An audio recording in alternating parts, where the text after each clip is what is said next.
Hey, TheSofaSoldier here. Just bringing you my opinion of the Black Ops 3 beta, which ended last weekend. Took quite a few notes. Only managed to really get a few good games in because I downloaded the beta late. I had it on Xbox One, so it launched late for me, and I was away for most of the weekend with the family, so couldn't really get into it then. But just thought I'd give you my 2 cents on it. Just a quick disclaimer: I haven't really been a regular COD player probably since the first Black Ops game, and even then I didn't play that anywhere near as much as I played Modern Warfare 1 and 2 and World at War.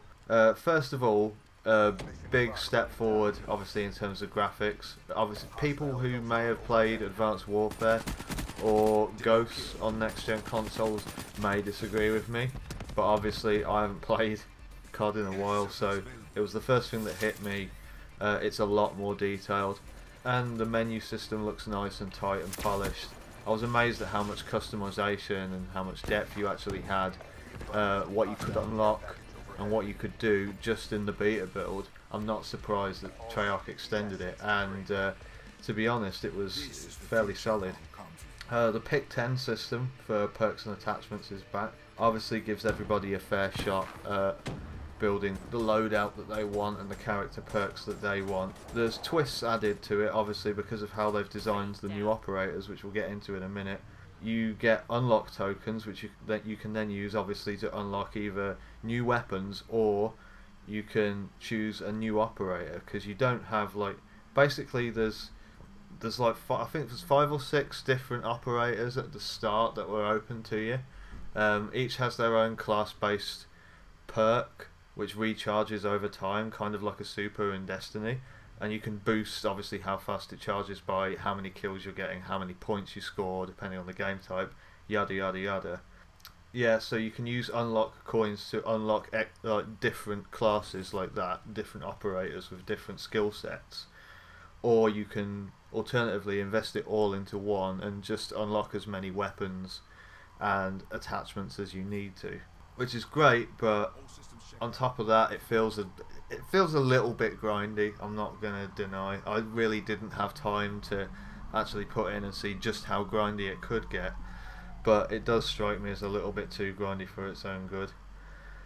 Yeah, going back to the operators, obviously they've got an offensive and defensive class based perk. The class that I chose first was like an engineer type dude who had a basically a chain lightning gun called the Tempest, which is pretty nasty, especially on like domination and search and destroy, where there's people obviously crowding towards an objective, and if you shoot someone with it, lightning forks out into the other people and kills them as well. You can charge it for more damage too, but it's still absolutely deadly as it is. And his defensive perk is Glitch, which is basically, say you start to get shot as you run into a room, you hit both of the bumpers, or L1 and R1 on the PlayStation, and Glitch rewinds you like 3 or 4 seconds back in time.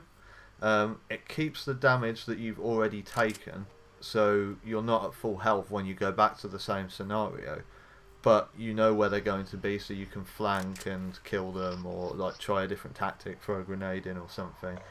It's not a complete second chance, it's not a scabby perk, it actually works quite well and can blow up in your face, because if you die and then you use Glitch, it just rewinds you back in time and then you die again. So yeah, you can't abuse it really. It's not like Last Stand.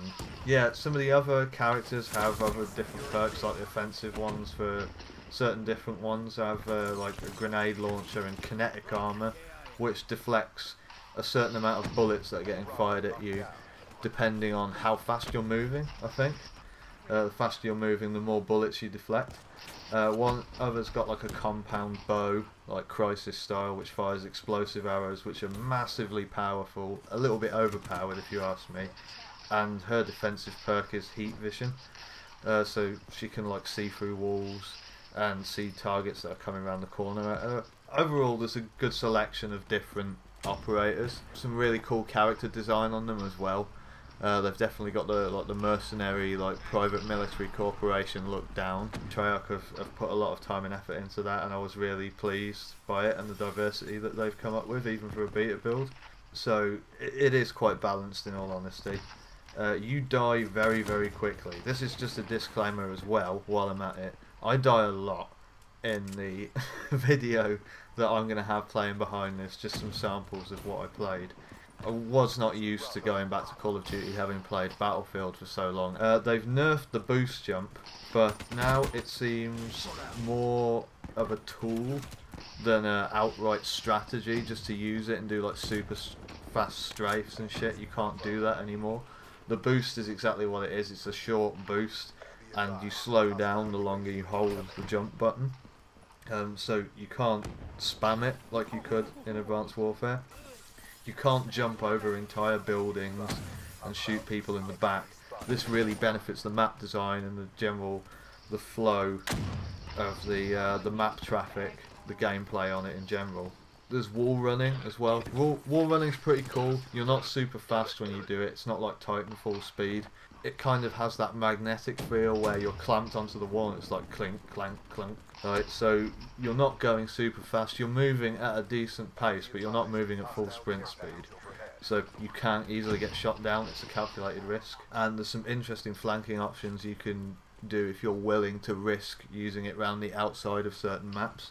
It's a lot of fun.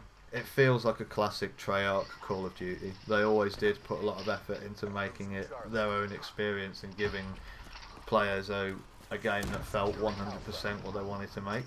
The matches are very intense, they're varied, there's a lot of reward regardless of the style that you wish to play. Bad stuff with it, let's be honest. I've put praise on it for long enough. Some of the super abilities like the gravity spikes, the Tempest as well, which I was using, and various other ones are a bit overpowered. There are no dedicated servers as well, or at least there weren't for the beta, which was hugely surprising to me, because if it's one fucking game, one shooter, which needs dedicated servers, it's Call of Duty. The time to kill is so short on it that you need dedicated servers to do this. I was interrupted like all too often by the searching for a new host screen and everything, and I'm sorry, but no games should have peer-to-peer matchmaking with next generation consoles. It just doesn't make sense. This in turn can seriously impact your frame rate, as you know, it suffers when the host has got a poor connection. I had frequent crashes as well on the beta, where my game would just full on freeze up. I'd get a really weird audio bug and then it would just crash me back to the dashboard. And this wasn't mid-gameplay either. Oddly enough, it only happened in the menus, for example the create a class, or as I was joining lobbies. Not fun really.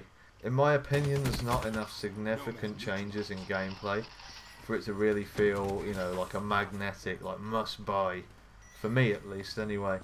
I'm used to having an ebb and a flow in combat, you know, different pace depending on where you are on the map, what you're doing, and maybe seasoned Call of Duty players can call me out on this, but having played Battlefield for so long, everything just feels like it's 100 miles an hour constantly coming right at you, and you've got to have your head on a swivel all the time. Overall, my takeaways really are, this will almost certainly sell better than Advanced Warfare did, mainly because Advanced Warfare was so massively broken. A lot of people really hated it. This may actually get old veterans back into Call of Duty as well. Probably not me, in all honesty. I'm going to have Battlefront and stuff to play. It's well balanced, it feels good. Let me know what you think in the comments, you know, throw up a like, get them thumbs up, subscribe, do something. Anyway, I've been TheSofaSoldier. I'm 4 Gamers versus the World. Peace out, guys.